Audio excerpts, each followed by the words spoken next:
Second type of question करते हैं ਆਪਾਂ ਹੁਣ इन द फिगर क्वेश्चन देखते हैं in the figure PQRS is a parallelogram find the values X Y and Z values find करनिया ने ਆਪਾਂ ने प्रॉपर्टीज़ ਅਸੀਂ लगावांगे angle R is equal to angle P है क्यों क्योंकि opposite angles of parallelogram equal होंगे आ एंगल R कितना X ते एंगल P कितना 110 चलो X की वैल्यू तो आ गई अपन को एक होर प्रॉपर्टी पता angle P plus angle Q is equal to 180 degree क्यों of adjacent angles of parallelogram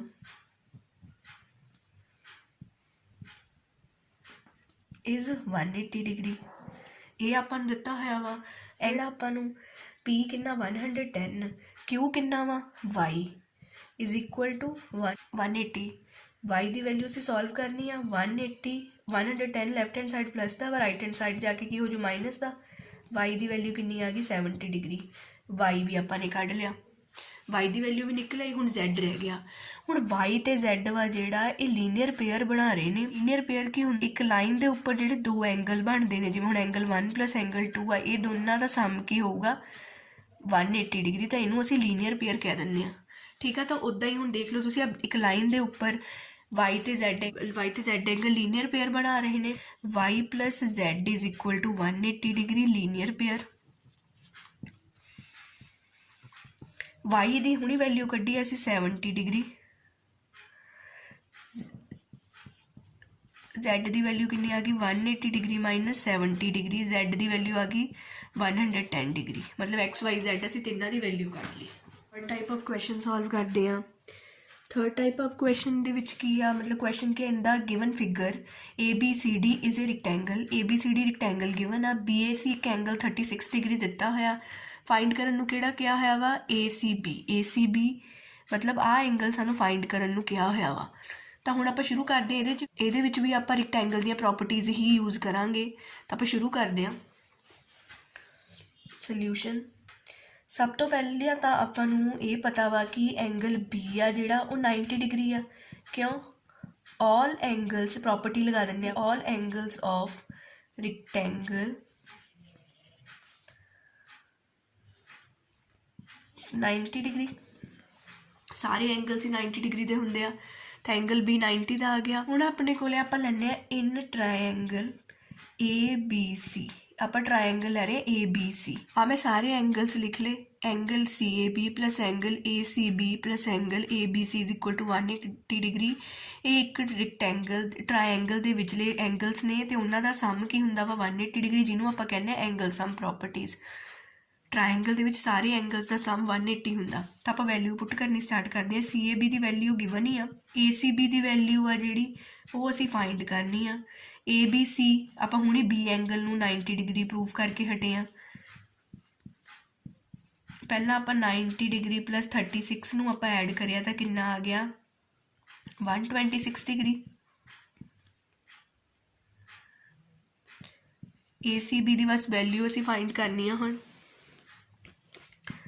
180 दे विचों 126 डिग्री असी माइनस कर देना वा ACB की वैल्यू कितनी आ जाऊगी साडी 6 टाइप के क्वेश्चन असी डायरैक्ट इनवर्स प्रपोर्शन के चैप्टर के विचों करांगे पहला समझ लो डायरैक्ट तो इनवर्स प्रपोर्शन का मतलब की है डायरैक्ट प्रपोर्शन का मतलब की है कि जो X की वैल्यू वधूगी तो Y की वैल्यू भी नाल वधूगी ठीक है तो उन्होंने आप डायरैक्ट प्रपोर्शन के विच कहने जो दोनों क्वांटिटीज़ दी वैल्यूज़ ने नालों नाल वधदियां ने इनवर्स प्रपोर्शन का मतलब यह भी जे X की वैल्यू वधूगी दूसरे की वैल्यू घटूगी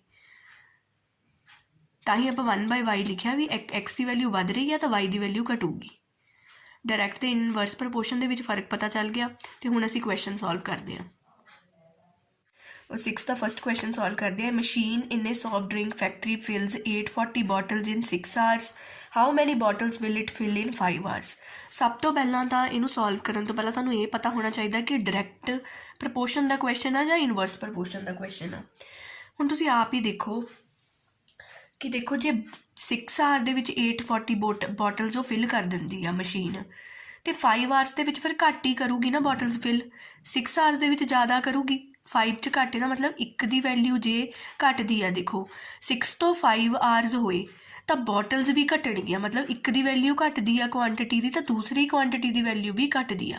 ਤਾਂ ਇਹਦਾ ਮਤਲਬ ਕੀ ਆ, ਇਹ ਡਾਇਰੈਕਟ ਪ੍ਰਪੋਰਸ਼ਨ ਆ। ਤੋਂ ਪਹਿਲਾਂ ਅਸੀਂ ਟੇਬਲ ਬਣਾਵਾਂਗੇ ਨੰਬਰ ਆਫ, ਪਹਿਲਾਂ ਅਸੀਂ ਟੇਬਲ ਬਣਾ ਲੈਂਦੇ ਹਾਂ। ਟੇਬਲ ਬਣਾਉਣਾ ਬਹੁਤ ਜ਼ਰੂਰੀ ਆ।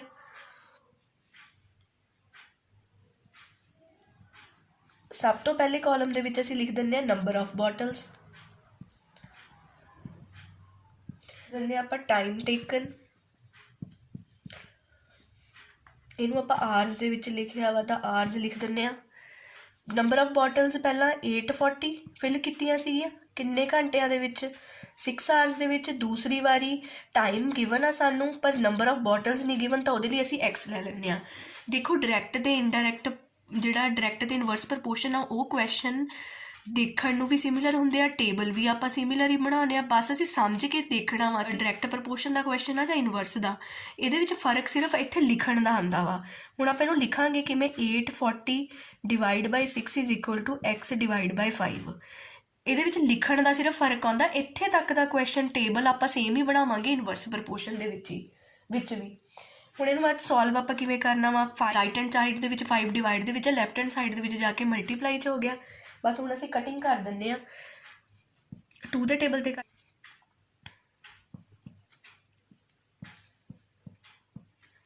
ਕਿੰਨਾ ਆ ਗਿਆ, 140 into 5 is equal to X. X ਦੀ ਵੈਲਿਊ ਕਿੰਨੀ ਆ ਗਈ, 140 ਨੂੰ 5 ਨਾਲ ਅਸੀਂ ਮਲਟੀਪਲਾਈ ਕੀਤਾ, 700 ਆ ਗਿਆ। ਤਾਂ ਇਹਦਾ ਮਤਲਬ 700 ਬੋਟਲਸ ਆਨਸਰ ਆ ਗਿਆ ਸਾਡਾ।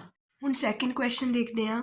If 15 men can build a wall in 24 hours, how many men will be required to do the same work in 30 hours? ਸਭ ਤੋਂ ਪਹਿਲਾਂ ਸਾਨੂੰ ਇਹ ਪਤਾ ਹੋਣਾ ਚਾਹੀਦਾ ਵਾ ਕਿ ਇਹ ਡਾਇਰੈਕਟ ਦਾ ਕੁਐਸਚਨ ਆ ਜਾਂ ਇਨਵਰਸ ਪ੍ਰਪੋਰਸ਼ਨ ਦਾ ਕੁਐਸਚਨ ਆ। ਟਾਈਮ ਆਪਾਂ ਵਧਾਤਾ, ਟਾਈਮ ਵਧਾ ਰਹੇ ਹਾਂ ਆਪਾਂ।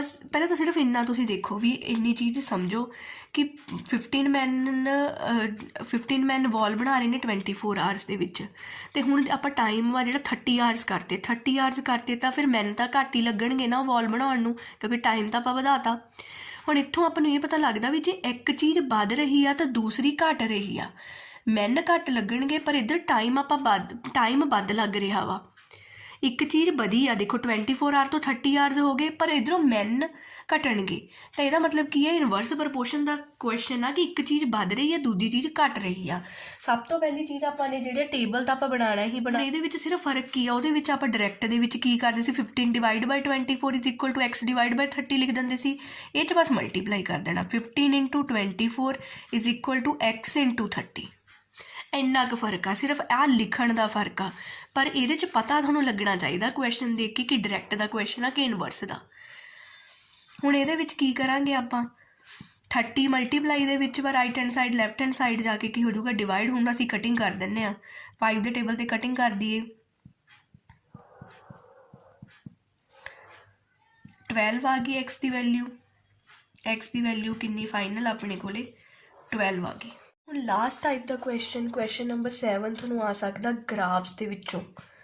ਗ੍ਰਾਫਸ ਵਾਲਾ ਤੁਹਾਡਾ ਚੈਪਟਰ ਆ ਨਾ, ਇੰਟਰੋਡਕਸ਼ਨ ਟੂ ਗ੍ਰਾਫਸ, ਉਹਦੇ ਵਿੱਚੋਂ ਆ ਸਕਦਾ। ਜਾਂ ਤਾਂ ਤੁਹਾਨੂੰ ਡਰਾ ਕਰਨਾ ਆ ਸਕਦਾ ਵੀ ਉਹਨੂੰ ਡਰਾ ਕਰੋ, ਜਾਂ ਫਿਰ ਤੁਹਾਨੂੰ ਕੁਐਸਚਨਸ ਆ ਸਕਦੇ ਆ। ਫਸਟ ਟਾਈਪ ਦਾ ਕੁਐਸਚਨ ਸੋਲਵ ਕਰਦੇ ਆ ਜਿਹਦੇ ਵਿੱਚ ਗ੍ਰਾਫ ਬਣਿਆ ਹੋਇਆ ਹੋਊਗਾ, ਸਿਰਫ ਅਸੀਂ ਆਨਸਰਸ ਦੇਣੇ ਆ ਕੁਐਸਚਨ ਦੇ।